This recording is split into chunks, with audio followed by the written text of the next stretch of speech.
it is, we're having obstacles, some basic obstacles in Nigeria. For example, you're talking about the infrastructure, for example, that one, there is no sufficient infrastructure in terms of constant light, because you need power for robotics, you need power for artificial intelligence. So that explains probably why it's still an emerging field. What is more is the fact that network is not completely diffused in Nigeria. The network is erratic, and then the network may not be found everywhere, because artificial intelligence in many cases, whether you're using applications or whatever, you need network to operate well. So these are some of the challenging parts that makes artificial intelligence to be an emerging field in Nigeria, something that is coming up. But we also know that in some aspects, it is already being used. For example, in terms of agriculture, we see farmers using artificial intelligence, whether it's for weather forecasts, and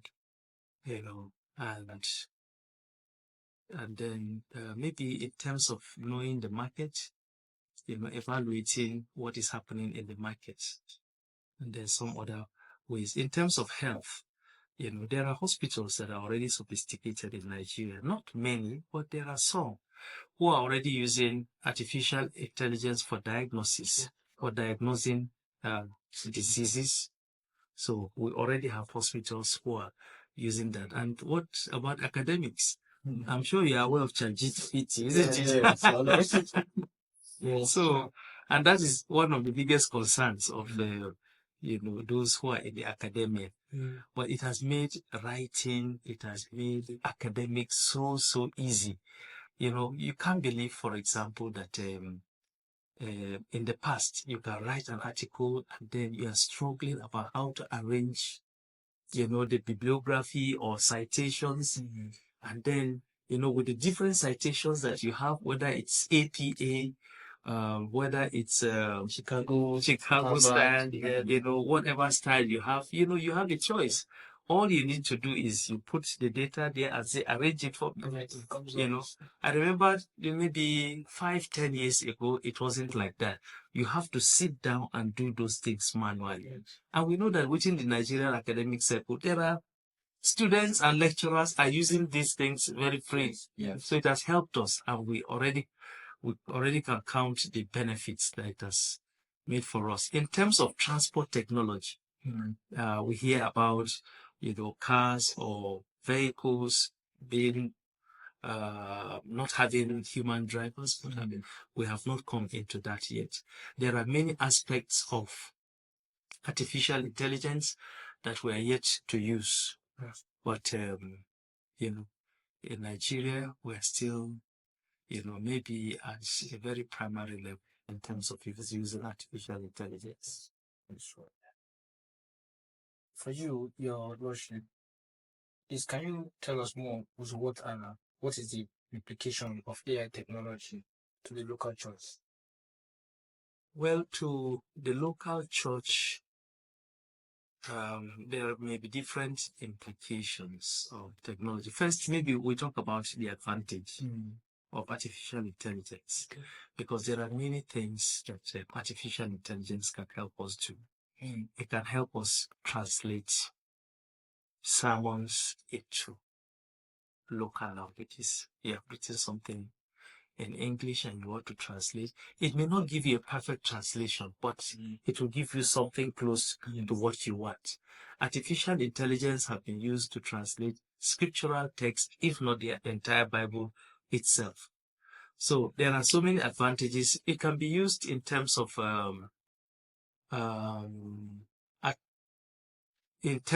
gathering information or data for the church.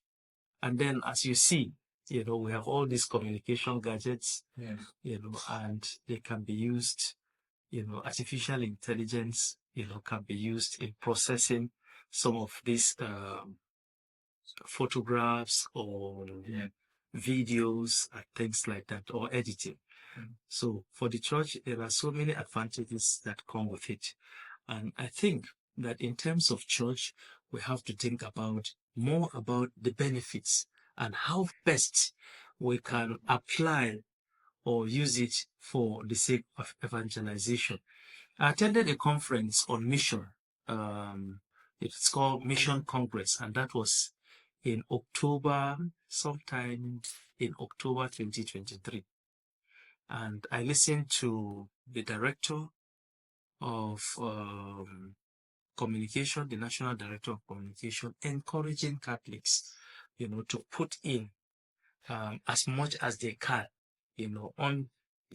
online, because artificial intelligence, whether you're using ChatGPT or some of these, whether you're using Google Chrome or whatever, you're using whatever search engine you're using, brings out data that are already online. Yes. If you don't put data from your local church and things like that, nothing will be there. So what artificial intelligence does is to harness all of this. So we can, whether as seminarians, whether as priests or bishops, we can put as much data there so that people can have access to the information that they need. Thank you so much, my Lord. Your Lordship, you spoke about translation, and yes, from what I've read and the interviews I've seen that you've done, I know you are passionate about translation. Very well. Yes, I know you're passionate about translation. So this artificial intelligence is very disruptive. It's a disruptive technology, like you said, and we surely impact Nigeria in no small way, so, but what has the Nigerian church done to curtail the excesses? Because even when you were speaking, you've spoken about some of the excesses too in the academia. How students might outsource their critical thinking to ChatGPT and the likes too. So what do you think the Nigerian church can do to curtail the excesses and also to harness the opportunities that AI presents to us? Okay, so I think the Nigerian church, we have to know what the excess. We have to know what the excesses are first. And then when we know what the excesses are, then we can, provide solutions to those excesses. And in terms of church, you can talk about excesses in terms of pastoral care. Okay. That's when you talk about pastoral care. When you look at the ministry of Jesus, he was going from place to place, the central place of his ministry being Galilee. There was a personal touch. People saw him personally. People touched him personally. Yes. He spoke to people. He had interpersonal communication with people. He had group communication with people. He had public or mass communication when he addressed the 5,000 he fed, or 10,000 as the case may be, including women and children. So he communicated on different levels. So in terms of pastoral care, we know that we cannot substitute. It's hard to substitute. We can, play around it in different ways by saying that robots can attend to you. But we know that robots attending to you is different from a human person talking with you, listening to you, placing his hands on you and all that. It's a different thing altogether. It makes more impact when there's a personal approach.